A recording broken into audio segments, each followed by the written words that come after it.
അടിച്ച് അടിച്ചടാ. ഓ ചെറുമീൻ അടിച്ചടാ. ഓ വന്ന് രണ്ടാമത്തെ മൂന്നാമത്തെ കാസ്റ്റിങ്ങിൽ അടിച്ചേട്ടോ. അടിപൊളി. വന്നപ്പോൾ അവിടെ എയർ എടുക്കുന്നുണ്ടായിരുന്നു.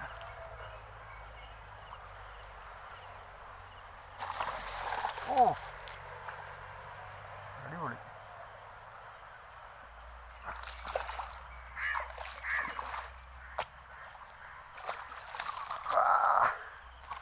അടിപൊളി കിടുക്കൻ ചെറുമീൻ. ഇതുണ്ടോ ഒരു 2 കിലോ അടുത്ത് കേട്ടോ. ഒരു എന്താ പറയുക, ഒരു 1.25 കിലോ ആണ്. നൈസ് ചെറുമീൻ. പുറകിരിക്കുന്നുണ്ടോ കേട്ടോ. കിടുക്കൻ ഉക്കപ്പ കേട്ടോ. അടിപൊളിയായിട്ടോ പുറകിരിക്കുന്നത് കേട്ടോ.